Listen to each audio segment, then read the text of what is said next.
A dinastia Ptolomaica do Antigo Egito. Olá, sejam muito bem-vindos ao nosso canal Evidência Histórica. No vídeo imperdível de hoje veremos sobre a dinastia Ptolomaica do Antigo Egito. A dinastia Ptolomaica, fundada por Ptolomeu I Sóter, general de Alexandre o Grande, governou o Egito por 3 séculos, criando um poderoso e rico estado helenístico. Alexandre o Grande conquistou o Egito controlado pelos persas em 332 durante suas campanhas contra o Império Aquemênida. Após a sua morte em 323 a.C., os territórios de Alexandre foram divididos entre seus companheiros mais próximos, os Diádocos, onde seus generais Ptolomeu enfrentou outros membros do Diádocos. Eventualmente ele ganhou o controle do Egito e se declarou faraó. Os governantes da dinastia Ptolomaica adotaram o título de faraó e encomendaram muitos monumentos públicos de si mesmos em um estilo egípcio de vestir para ganhar legitimidade e o apoio dos egípcios nativos. Em muitos outros aspectos, os governantes mantiveram muitas de suas tradições helenísticas, muitas vezes às custas dos egípcios. Os Ptolomeus insistiram na primazia do grego dentro de seu império, enquanto ao mesmo tempo se colocavam habilmente no centro da sociedade egípcia e da vida religiosa para garantir o seu governo. Nos séculos seguintes, o Egito, especialmente a nova capital em Alexandria, tornou-se o anexo da cultura helenística e emergiu como o mais rico e forte dos estados sucessores de Alexandre. A ascensão da dinastia Ptolomaica. Após a morte de Alexandre em 323 a.C., surgiu uma luta pelo poder entre seus segundos em comando. Ptolomeu foi nomeado sátrapa do Egito por Perdicas, que governou como regente em nome do meio-irmão inválido de Alexandre, Felipe III da Macedônia. À medida que o Império de Alexandre o Grande desmoronava, Ptolomeu logo se estabeleceu como governante por direito próprio, defendendo o Egito dos avanços de Perdicas e de outros generais que lutavam pelo controle do Império de Alexandre. Em 305 a.C., Ptolomeu saiu vitorioso, assumindo os títulos de rei e faraó e mudando seu nome para Ptolomeu I Sóter. Todos os homens depois dele adotaram o nome de Ptolomeu e as mulheres, princesas e rainhas preferiram Cleópatra, Arsinoe ou Berenice. Um renascimento dos costumes religiosos e culturais egípcios veio muito cedo sob a dinastia Ptolomaica. Ptolomeu I respeitava esses costumes, embora os primeiros Ptolomeus realmente não participassem deles. Durante o reinado de Ptolomeu II, mais costumes egípcios foram adotados, como o casamento entre irmãos reais, de acordo com o mito de Osíris. Ele também iniciou a tradição de participar da vida religiosa egípcia, como a construção e reconstrução de templos e o envolvimento no sacerdócio. Em meados do século III a.C., o Egito era o mais rico e poderoso dos estados conquistados por Alexandre. Cerca de 100 anos depois, complicações em torno do trono e ataques estrangeiros enfraqueceram o reino, forçando-o a depender cada vez mais da República Romana. Sob Cleópatra VII, que tentou restaurar o poder ptolomaico, o Egito travou uma batalha com Roma. Em última análise, isso levou à queda do país. O Egito se tornou uma das províncias mais ricas de Roma e Alexandria permaneceu de extrema importância até a Idade Média. Administração e sociedade. Os gregos eram uma minoria no Egito, mas era uma minoria privilegiada. Sua influência se espalhou por todo o país, criando uma classe greco-egípcia educada, separada da maioria egípcia nativa. Os cidadãos gregos eram os únicos que podiam ocupar cargos de poder no governo e na sociedade. Eles também receberam uma educação tradicional grega, casaram-se dentro de sua própria comunidade e operaram sob a lei grega. Não houve grande movimento para assimilar os gregos na cultura egípcia. Com o passar do tempo, alguns egípcios que aprenderam grego conseguiram progredir. Na verdade, muitos gregos auto-identificados eram descendentes de egípcios. Isso resultou em uma classe social bilíngue e multicultural emergente. No entanto, a grande maioria dos egípcios desfrutou de poucos benefícios, pois riqueza, poder e influência permaneceram predominantemente nas mãos dos gregos. A dinastia Ptolomaica enfrentou várias ameaças externas do Império Seleucida a leste. Esses conflitos não eram apenas caros, mas os Ptolomeus também recrutaram os egípcios em seu exército.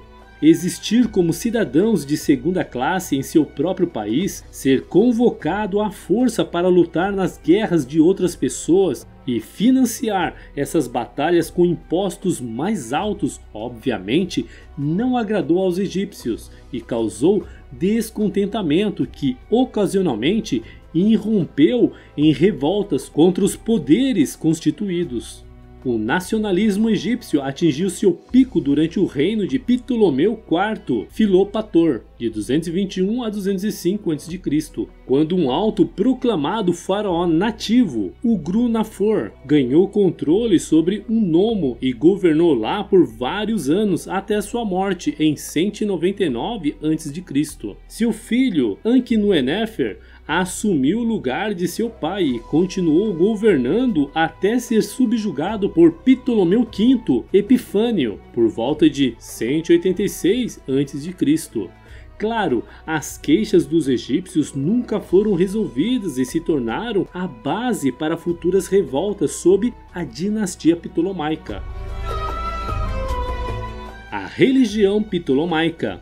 Apesar das mudanças administrativas e culturais, os governantes ptolomaicos não forçaram os egípcios a alterar sua própria cultura e sistemas de crenças. Pelo contrário, eles apoiaram ativamente as práticas e formas religiosas tradicionais egípcias. Nos primeiros anos, os projetos de templos continuados por novos reis e oficiais foram modelados de acordo com os estilos egípcios. Nos anos posteriores, os Ptolomeus embelezaram os templos existentes anteriormente, razão pela qual muitos templos existem no Egito são tecnicamente construções ptolomaicas. Com o apoio ptolomaico, esses templos tornaram-se centros de aprendizado.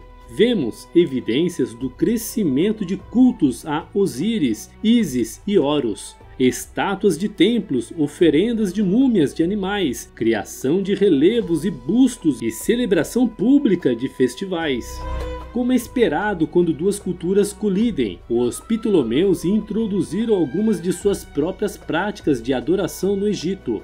Ptolomeu I criou um novo deus, Serapis, uma combinação de deuses egípcios e gregos, em uma tentativa de misturar elementos da religião grega e egípcia para que os Ptolomeus pudessem ser aceitos como governantes.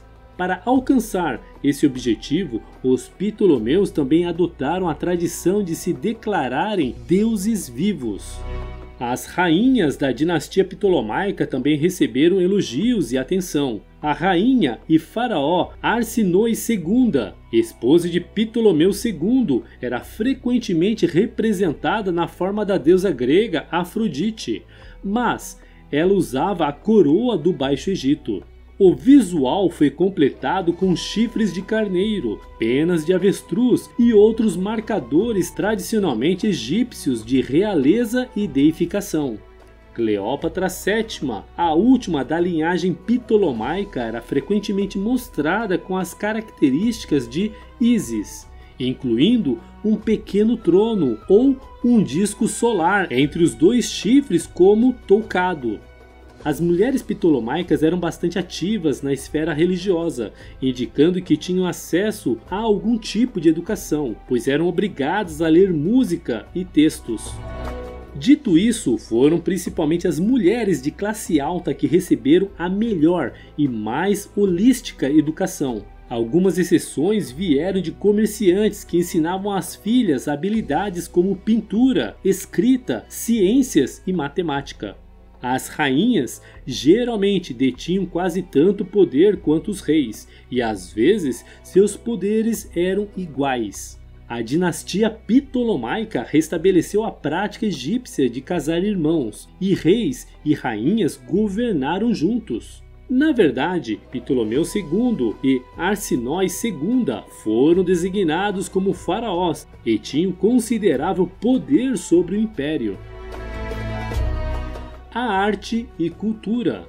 A Biblioteca de Alexandria, fundada por Ptolomeu I em 300 a 290 a.C., foi originalmente dedicada às 9 musas, as famosas deusas gregas das artes, que tiveram grande importância na cultura grega antiga. A instituição tornou-se um importante centro de pesquisa acadêmica, literária e científica que atraiu muitos dos principais estudiosos gregos de todo o mundo helenístico. Infelizmente, nenhum relato primário documenta a destruição da biblioteca. Isso levou à formação de várias teorias em torno de seu fim. Alguns especulam que foi demolido em um incêndio que começou quando Júlio César queimou a frota egípcia durante o cerco de Alexandria em 48 a.C. Ou quando o poderoso califa de Meca do século 7 d.C. o incinerou. Outros acreditam que o imperador Teodósio incendiou a biblioteca, ou que ela foi destruída durante a recaptura de Alexandria por Aureliano durante a revolta da rainha Zenóbia de Palmira em 269 d.C. Permanece um mistério. Inicialmente, os estilos iconográficos da arte grega e egípcia permaneceram segregados, mas com o passar do tempo as características começaram a se fundir. A persistência do estilo de arte egípcia destaca o compromisso dos Ptolomeus em manter os costumes egípcios para criar a aceitação de seu governo e satisfação para os egípcios nativos. Os dois bustos representados fornecem excelentes exemplos das diferenças entre as obras de artes gregas e egípcias. A imagem é uma pequena cabeça criada pelos Ptolomeus e acredita que se representa Arsinoe II. O cocar e o uréus duplos são classificamente egípcios, e as formas das sobrancelhas e dos olhos oblíquos são especificamente reminiscentes da 30ª dinastia, a última das dinastias faraônicas. A dinastia ptolomaica fez grandes esforços para se alinhar com estas últimas dinastias e inicialmente continuou a construir projetos e obras de arte nesta forma para que fossem vistos como os sucessores naturais do trono. Deve-se mencionar, porém, que as rainhas da 30ª dinastia eram virtualmente desconhecidas, indicando que, mesmo nesse ponto inicial, as rainhas ptolomaicas serviam a um papel real mais proeminente do que muitas de suas predecessoras. Em seguida, temos um busto de mármore de uma rainha ptolomaica, provavelmente também Arsinoe II. O cabelo e as características faciais idealizadas deste retrato são as de estilo clássico. De fato, acredita-se que o busto pode ser modelado a partir de imagens clássicas de Hera e Deméter. É evidente que os primeiros Ptolomeus enfatizaram diferentes aspectos de Arsinoe, mas ambos a deificaram como uma deusa. Há uma infinidade de evidências para uma fusão da arte greco-egípcia por meio de representações dessa rainha. Geralmente vemos a incorporação da iconografia egípcia em sua pose de passos largos, o pilar atrás das costas e a cornucópia em sua mão, enquanto seu penteado e traços faciais também mostram influências gregas. De um modo geral, essa fusão artística retratava as mulheres com aparência mais jovem, enquanto os homens variavam de idealistas a realistas. A influência grega pode ser vista claramente na ênfase nas características individuais, por exemplo, penteados, rosto oval, olhos redondos e a boca pequena. O declínio e queda da dinastia Ptolomaica. O fim do período ptolomaico coincidiu com a ascensão da República Romana. A essa altura, o poder ptolomaico havia sido significativamente reduzido devido a conflitos externos, devido aos Seleucidas e a outras ameaças, bem como pelas conspirações quase constantes dos Ptolomeus para destronar e ou assassinar uns aos outros. Eles tinham pouca escolha a não ser aliar-se aos romanos. Aproximadamente um século e meio depois, na época de Ptolomeu XII, Roma tinha um controle firme sobre o Egito e seu poder influenciou fortemente a política egípcia e seus bens, a ponto de o Senado romano estabelecer a tutela sobre a dinastia ptolomaica. Após uma série de tentativas de golpe, Ptolomeu XII expressou seu desejo por Cleópatra VII para se casar com seu irmão Ptolomeu XIII. Ele pediu que eles governassem em conjunto em seu testamento, com o Senado nomeado como um executor, dando assim a Roma ainda mais controle sobre os Ptolomeus e, consequentemente, sobre o Egito como um país.